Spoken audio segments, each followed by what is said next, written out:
விலக்கி கொடுத்துருக்கீங்க சார். நீங்க டிஎன்பிசியில இவ்வளவு பிரச்சனை இருக்குன்னு சொல்றீங்க, அதே மாதிரி சென்ட்ரல் கவர்மெண்டோட எக்ஸாமினேஷன்லயும் இந்த மாதிரி பிரச்சனை இருக்கு சார். மத்திய டிஎன்பிஎஸ்சியை பொறுத்த வரைக்கும் எந்த எக்ஸாமினேஷனாக இருந்தாலும் கூட ஒரு செட் சிலபஸ் இருக்கும். சிலபஸ்ல இருந்து நீங்க கேள்விகள் கேட்கணும். நான் முன்னாடி சில கேள்விகள் நான் காட்டுறேங்க. நான் கேள்வி கேட்டதுக்காக 200 மதிப்பெண்கள் இருக்கக்கூடிய ஒரு பரீட்சை நடக்குது. இத்தனாயிரம் இளைஞர்கள் கனவுகளோடு தயார் பண்றாங்க. அதுல தமிழ் மொழியிலிருந்து, தமிழ் பாடத்திலிருந்து 100 கேள்விகள், வேற 100 கேள்விகள் வெளியிருந்து வருது, வேறு வேறு பாடத்திலிருந்து. 200 கேள்விகள்ல கேட்கப்பட்டிருக்கக்கூடிய பல கேள்விகள் வந்து சிலபஸ்லயே இல்ல. உதாரணத்திற்கு நான் ஒரு சாம்பிள் உங்களுக்கு காட்டுறேன். அந்த மீடியால இருக்கிறவங்க அதை ஜூம் பண்ணிக்கலாம். நீங்க ஒரு சாம்பிள் ஒன்னு காட்டுறேன்.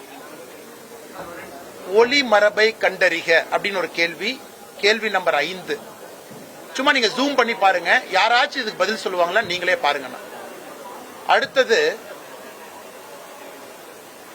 வேலை பிசகு என்கின்ற மரபு தொடரின் பொருள் அப்படின்னு ஒரு கேள்வி இருக்கு. இதையும் கொஞ்சம் ஜூம் பண்ணி பாருங்க.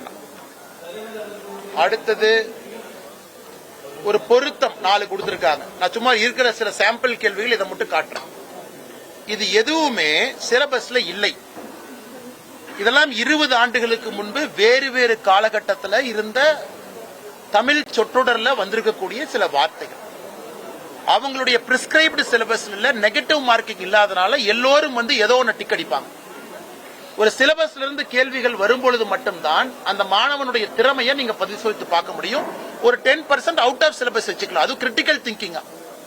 சிலபஸ்லே இல்லாம தன்னிச்சையாக கேள்விகள் கேட்டிருக்கிறாங்க. முதல் கம்ப்ளைண்ட் எங்களுது. இரண்டாவது, சில சென்டர்ல குரூப் 4 தேர்வுகள் முடித்த பிறகு அதை பாதுகாக்கப்பட்ட விதம் சந்தேகத்தை ஏற்படுத்தி இருக்கிறது.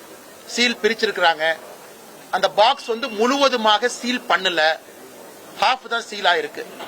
அப்படி இருக்கும் பொழுது அந்த இன்டெகிரிட்டி ஆஃப் ஆன்சர் ஷீட்ஸை முறையாக கொண்டு போய் விவாதிச்சிருக்காங்களான்னு.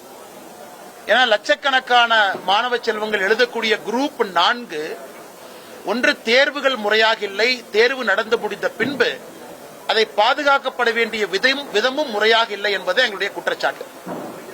இது இவங்க என்ன சொல்றாங்கன்னா, ஒரு தேர்வு கடினமா இருக்கலாங்கன்னு, அது வேற. ஆனா தேர்வு சிலபஸுக்குள்ள இருந்து வரணும்.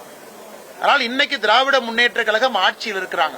இதுக்கு பதில் சொல்றதை விட்டுட்டு நீ மத்திய அரசு நடத்தக்கூடிய தேர்வுகளை பாரு அப்படின்னு திமுக சில பேர் குற்றச்சாட்டு வைக்கிறாங்க. சோ மத்திய அரசு நடத்தக்கூடிய தேர்வுகளை எது சிலபஸ்க்கு வெளியே வந்திருக்குன்னு சொல்லுங்கண்ணா. நானே அவங்க சார்பா நானே போராடுறேன், அது வேற. ஆனா குரூப் 4ங்கிறது ஒரே ஆண்டுல அதிகப்படியான தமிழகத்தில் இருக்கக்கூடிய நம்முடைய சகோதர சகோதரிகள் அரசு பணிக்கு செல்ல வேண்டும்னா குரூப் 4 தான் அதிகப்படியான அரசு பணியிடங்களை கொடுக்கும். இந்த ஆண்டு நடத்தப்பட்ட தேர்வு சரியில்லை என்பது என்னுடைய குற்றச்சாட்டு.